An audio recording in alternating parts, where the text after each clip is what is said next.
छोटी बहू हो, छोटी बन के रहो, ज्यादा बड़ा बनने की ना जरूरत नहीं है।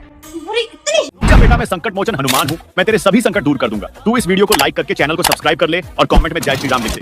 कि तुमने मुझे चाटा मारा? तुम हो कौन ना? मेरी कुछ नहीं लगती है तुम, और मैं इस घर में काम नहीं करूंगी। और तुम्हें इतना ही शौक है ना तो तुम नौकरानी बनो, मैं नौकरानी नहीं बनूंगी। मैं इस घर की बहू हूँ ना, तो मैं राज करने आई हूँ, यहाँ काम करने के लिए नहीं आई हूँ। बहू है ना, सिर्फ राज करने के लिए नहीं आती, उन्हें काम भी करना पड़ता है घर में। तुम्हें पता है मैं किसकी बेटी हूँ और मैं किस घर से आई हूँ? वो तो अच्छे से दिख रहा है कि तुम्हारे बाप क्या ही होंगे, जिसने अपनी बेटी को ये संस्कार दिया है कि बड़ों से कैसे बात की जाती है। बड़ों से बात करने की तमीज नहीं है तुम में। और मैं समझ गई हूँ तुम्हारे तेवर देख के, ये घर ना मैं छोड़कर ही चली जाऊँ और फिर तुम यहाँ नौकरानी की तरह अकेले काम करना, समझी? तुम जैसी लड़कियां और कर भी क्या सकती हैं? तुम दोनों चुप करोगे या नहीं?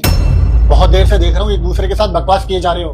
तुम दोनों को ही तमीज नहीं है एक दूसरे से बात कैसे करते हैं। शताक्षी अंदर जाओ। मैं अंदर जाऊँ? मैंने बोला ना। मैं ही तो गलत होती हूँ हमेशा। ज्योति तुम इधर आओ।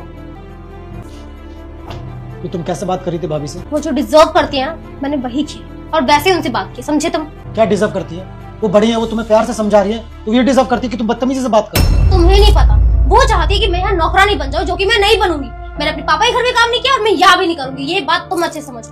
पर पागल हो तुम, अपने ही घर में काम करना कब से नौकरानी हो गई? देखो मैंने उनकी बातें तो सुन ली है, लेकिन मैं तुम्हारी नहीं सुनूंगी और इस घर में काम नहीं करूंगी, और तुम मुझे फोर्स नहीं कर सकते हो। मुझसे छोटी है, कुछ दिन हुए उसको ब्याह के आए हुए। मैंने उसको क्या काम बोला था? 2 प्लेट सिंक में गंदे पड़े थे, यही तो बोल दिया कि 2 प्लेट धो कर ले आओ। शताक्षी कहीं कहीं बर्दाश्त करने में दरगुजर है, और हमेशा वो ऐसी नहीं रहने वाली। देखना एक दिन वो भी मैच्योर हो जाएगी, समझदार हो जाएगी, क्योंकि उसकी बीवी तो चाहती है कि वो हमसे अलग हो जाए। लेकिन मैं जीते जी ऐसा नहीं होने दूंगा। तो अगर मैं कोशिश कर रहा हूँ तो तुम्हारा भी फर्ज बनता है कि मेरी जितनी भी कोशिश करो। बाकी मैं सूरज को समझाऊंगा और बहू को भी समझाऊंगा कि प्यार से रहे, अच्छे से रहे।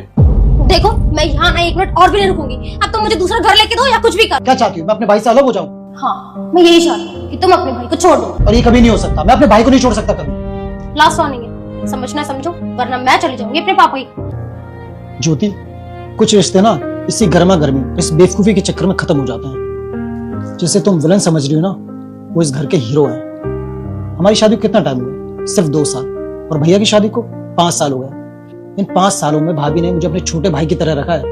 मेरे कपड़े वो धोती थी, मुझे खाना वो देती थी, एक दिन कॉलेज में भूखे पेट नहीं गया। बस फर्क इतना है कि तुम भाभी को अपनी बड़ी बहन नहीं मानती। जिस दिन तुमने भाभी को बड़ी बहन मान लिया ना, और इस घर को अपना घर, उस दिन सारी प्रॉब्लम अपने आप सॉल्व हो जाएगी। ज्योति सुनो, वो मुझे तुमसे माफी मांगनी थी।